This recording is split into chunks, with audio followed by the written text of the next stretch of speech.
And when you think about like some of the solutions that we could have, so like again, the concentration of power, that was a problem. Now that we have a system which sort of like tried to have more division of power, people have figured out the loopholes in that.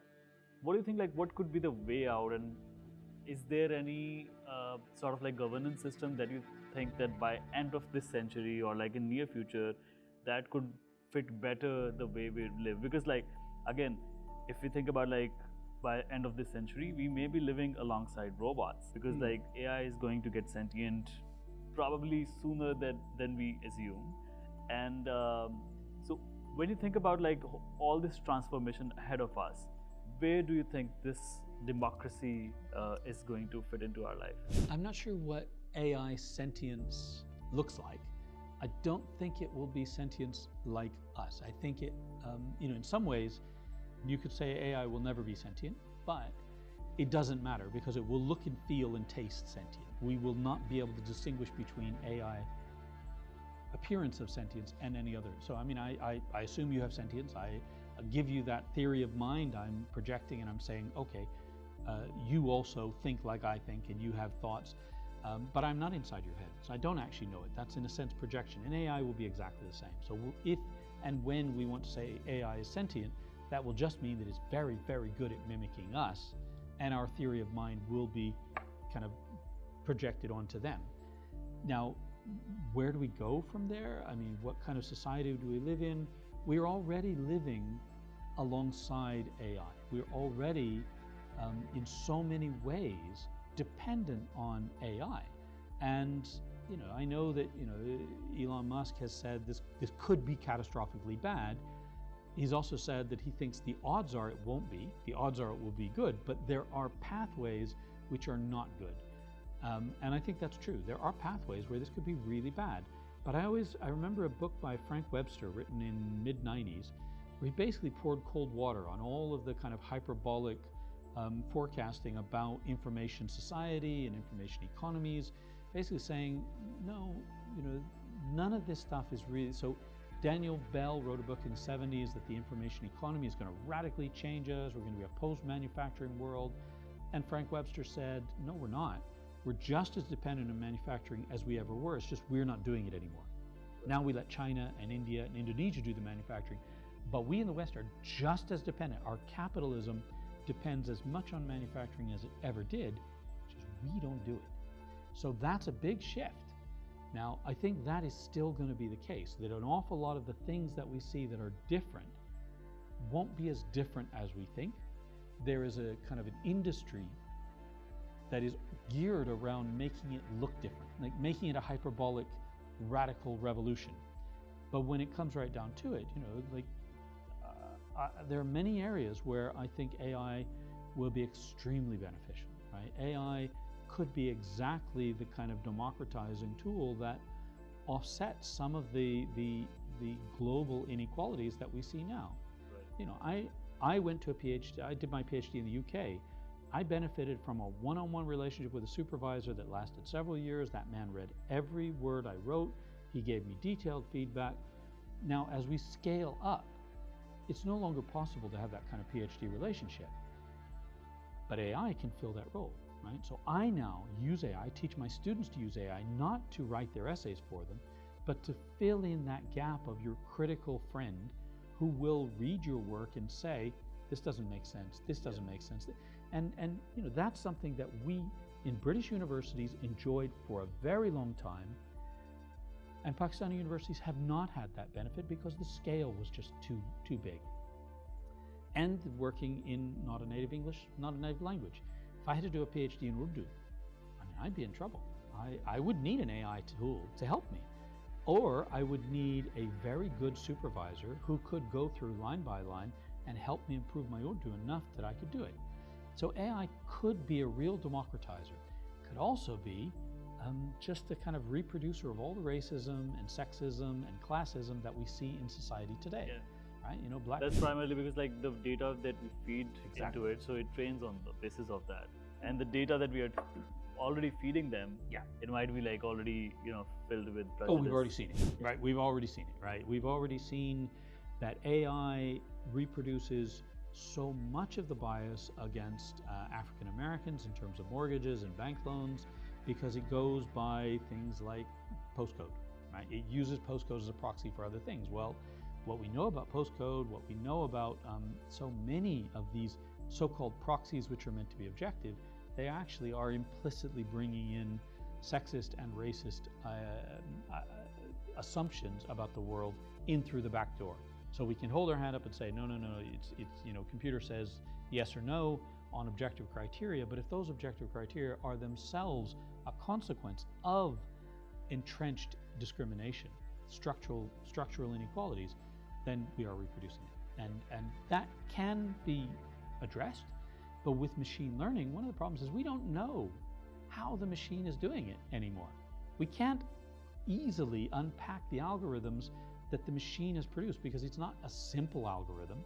It's a very complex algorithmic relationship between the data that are fed in and the results that are spat out.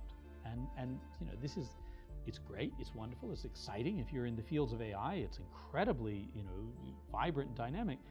But AI specialists can't tell you what's going on inside. They can't tell you how did this bot, this AI agent engine take this data set, this mass big data set, and turn it into this outcome.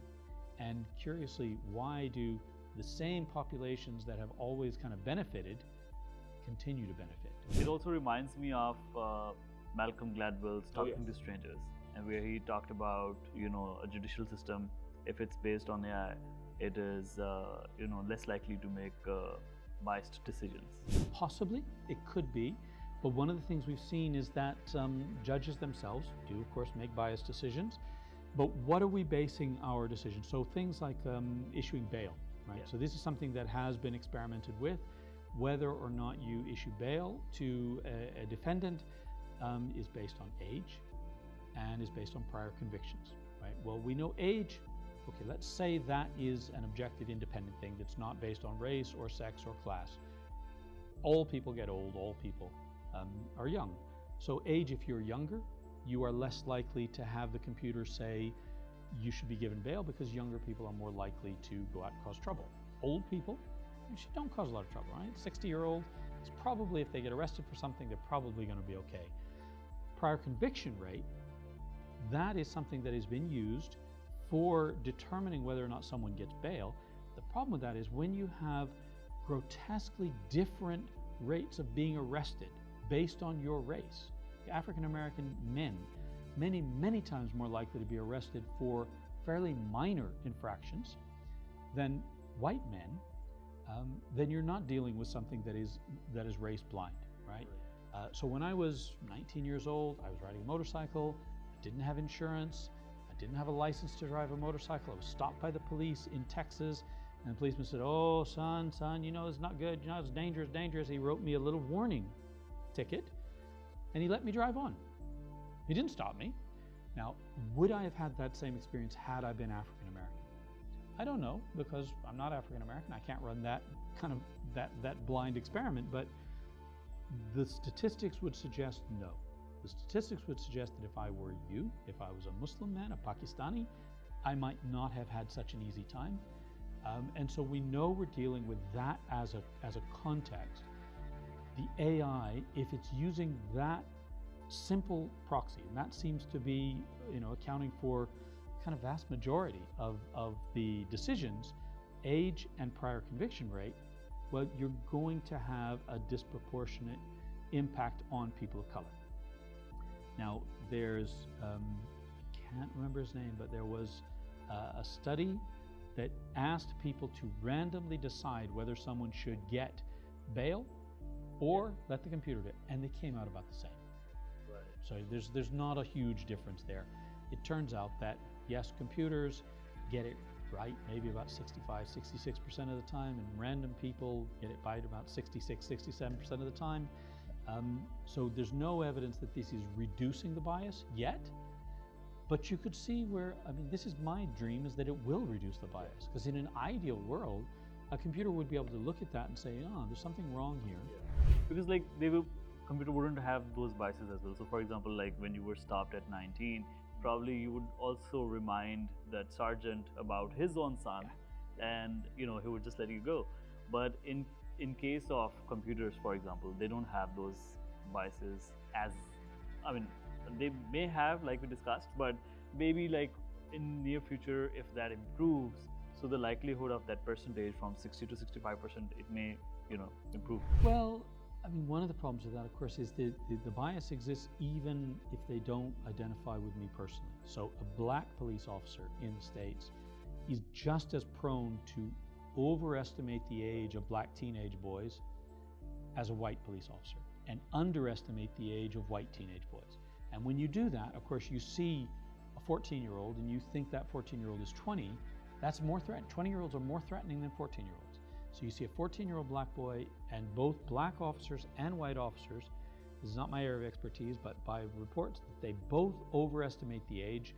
And when they see a white teenager of say 17, 18, they underestimate his age to be 14. And so there you have more anxiety around the encounter, and that's both black and white. So it's not that black officer would see me and think, okay, you don't remind me of my son. Black officer might still see me and have the assumption, oh, you're a good kid, you just made a mistake here. And a black teenager then might look at him and say, well, you're a troublemaker, you're just flaunting the law, and we need to take a zero tolerance approach to you. I mean, if police officers had taken a zero tolerance approach to me when I was a teenager, I wouldn't be here today, right? I had to have a lot of second chances, and I got those second chances. Yes. That's not unrelated to my race, my gender, and my generation, and also my luck. I did get lucky.